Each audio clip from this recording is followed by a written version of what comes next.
السلام عليكم ورحمة الله وبركاته. هو موضوع كان نفسي اتكلم فيه من زمان، بس اعتقد اللي ده وقته، وهو المحتويات اللي على التيك توك او المشاركة في التيك توك. هل ده عادي او يعني ممكن ناخده اللي هو عادي؟ لا، مش عادي. ربنا سبحانه وتعالى في كتابه العزيز قال ايه: يا ايها الذين امنوا انما الخمر والميسر والانصاب والازلام رجس من عمل الشيطان فاجتنبوه لعلكم تفلحون. اللي انا اشارك بمحتوى، واللي انا اعمل لايك على محتوى وانا دافع فلوس النت بتاعتي دي، انا بشارك في امور. اللي انا اشير محتوى بيذهب العقل زي الخمر او غير مفيد لعقل الانسان وانشره في المجتمع، ده برضو بيدخل في اذابة العقل وفي الخمور وفي الازلام والانصاب. الانصاب دي الناس اللي بتاخد رزقها من غير ما تتعب فيه، بيقتسموا بالحظ. فالناس بتطلع تيك توك يقول لك ده حظي، ده رزقي، انت ما تعرفش بيني وبين ربنا ايه. ايا كان اللي بينه وبين ربنا، ربنا سبحانه وتعالى بيقول: نوبلوكم بالخير والشر فتنه. الخير نفسه بيبقى فتنه، اللي انا اديك فلوس ما تعبتش فيها او بتعمل محتوى يضر المجتمع، واقول لك ها انت قابل الفلوس دي على نفسك ولا لا؟ هتقول لا. زمان كانوا يعلمونا اللي ياخد فلوس من حد وهو ما تعبش فيها، الفلوس دي تبقى حرام، تدخل في الانصاب والازلام، وانت دافع حق النت. فاللي انت تشارك على تيك توك بتكبيسه، او اللي انت تشارك معاهم في الامور بتاعه الخمر والميسر دي، انت كمان دخلت في الموضوع ده.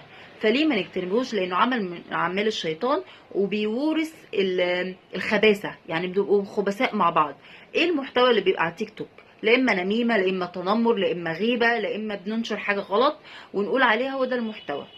فده بيورث الخبث والرجس. الرجس ده كل حاجة خبيثة وسيئة، وبتتطور فيما بعد لمرحلة القتل، اللي احنا بنبقى خلاص كل همنا من بعض اللي احنا ناخد الفلوس، وبينشر العداوة والبغضاء بين الناس.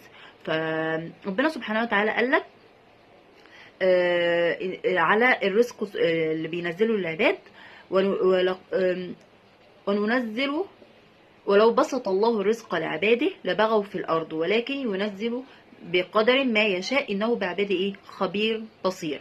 ربنا عارف اللي في ناس لو ربنا عطاها فلوس كتير، ده مش حظها وانت ما تعرفش ايه اللي بينه وبين ربها، لا، ده بيكون ممكن الرزق ده يبغيه يجعله إنسان طاغي في الأرض. فهي دي الفتنة وهو ده اختبارنا. فما نقولش لا ده ما تعرفش انت بينه وبين ربنا او ايه، وهكذا.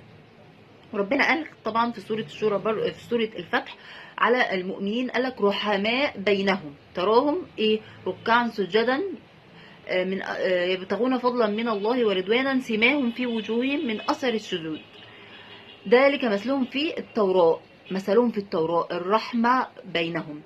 فمحتوانا مش بينشر الرحمة، بالعكس بينشر اللي انا وانت العلاقة ما بيني وبينك هتبقى مبنية على الفلوس، مبنية على التكبيس، مبنية على محتوى بيورث البغضاء والعداوة بين الناس في المجتمع، سواء التنمر، سواء اللي انا انشر علاقات محرمة، سواء اللي انا اعاكس بنت، اللي انا اشوف بنت حلوة. كل ده مش شحاتة او اللي احنا بنقولها، لا، احنا بنقولها بطريقة اشيك، بس هي في الاساس من ديننا. يا أيها الذين آمنوا بالله ورسوله انتبهوا للموضوع ده: إنما الخمر والميسر والأنصاب والأزلام رجس من عمل الشيطان. ده عمل من أعمال الشيطان عشان يورث البغضاء والشحناء بين الناس، ويقول لك ده البني آدم اللي ربنا خلقه وكرمه على كثير ممن خلقنا تفضيلا. فربنا كرمك على كل الخلق حتى الملائكة، فأنت اللي بتختار بنفسك أنهي طريق. فما ينفعش نقول على التيك توك والحاجات اللي بتحصل فيه ده عادي، ويعني وندوس ونكبس ونشير وكل ده انت بتشارك في الازلام والانصاب، الا لو كان محتوى كويس. هتقولي طب ما في ناس دينيه بتكسب من موضوع المحتوى ده وبتطلع تقول حاجات وبتكسب فلوس منها، تمام. هم بيكسبوا الفلوس دي عشان ده رزقهم بقى اللي بجد، عشان لما ربنا يرزقه بحاجه فلوس من حاجه كويسه يكرر الحاجه الكويسه دي. نشجع الناس اللي بتعمل حاجه كويسه، مش نقول لهم انتوا كمان بتكسبوا. على الاقل هو بيجتهد في حاجه بتنشر الخير. والانبياء كلهم، مش هقول لك ربنا ما رزقهمش، ربنا رزقهم، بس الفرق اللي الفلوس دي جت منين وعملوا بيها ايه، واحنا هنتسال عن الموضوع ده. مالك من اين اكتسبته وفيما انفقته، من اين اكتسبته.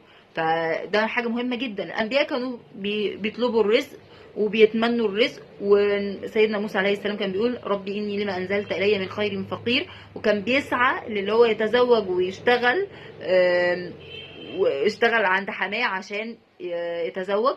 غير كده سيدنا يوسف طبعا قال لك ايه: واجعلني على خزائن الارض ان خير من استأمنت القوي الامين. فسبحان الله كل نبي برضو طلب الرزق. سيدنا سليمان طلب ملكا لا ينبغي لاحد من بعدي ابدا، طلب ملك كبير، بس ليه؟ عشان هو اتفتن، فعايز يثبت لربنا ان انا ممكن يبقى معايا فلوس كتير واللي انا اصرفها في حاجه صح. النبي صلى الله عليه وسلم والصحابه كانوا من اغنياء القوم، مش كانوا فقراء، لا كانوا من اغنياء القوم، بس بساطتهم في العيشه، كانوا بسطاء، بينفقوا في سبيل الله، ما بيخلوش حد جعان. هي دي الازمه. فالازمه اللي احنا بنبدا نورث بينا بالسوشيال ميديا والحاجات اللي المحتوى اللي بيحصل، البغضاء والعداوه، واللي انا اهم حاجه علاقتي بيك تبقى مبنيه على الفلوس وخلاص، وكل ده هنلاقيه هوا يعني. لان مثلا قال لك رحماء بينهم تراهم ايه؟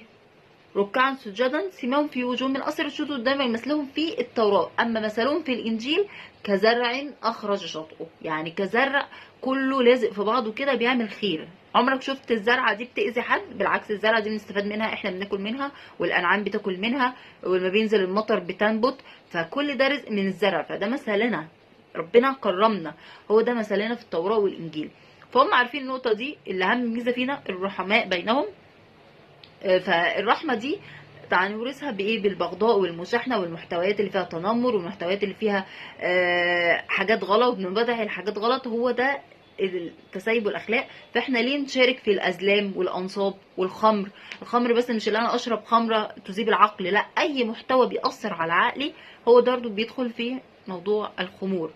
فيا ريت الشباب اللي طالع جديد، الجيل برضو القديم عليه اهم كبير، اللي هو يعرف الاجيال الجديده المحتوى مش، او الفلوس لما بتيجي مجانا او بتيجي من غير تعب، دي فلوس مش كويسه ليك ومش حلال، او ده رزقك او ده نصيبك، بالعكس ده فتنه. هي دي الفتنه، انا بقول لكم بالخير والشر فتنه. ومن علامات يوم القيامه كثره الاموال، يعني ناس كتيره هتورث مال كتير، بس الفتنه بقى اللي هيثبت على دينه هم دول الذين امنوا بايه؟ بان في رسول من ربنا سبحانه وتعالى، وفي يوم للحساب هنرجع لربنا. فربنا يهدينا جميعا، بس مش عايزين نشارك ونخلي بالنا من موضوع النهي فاجتنبوه.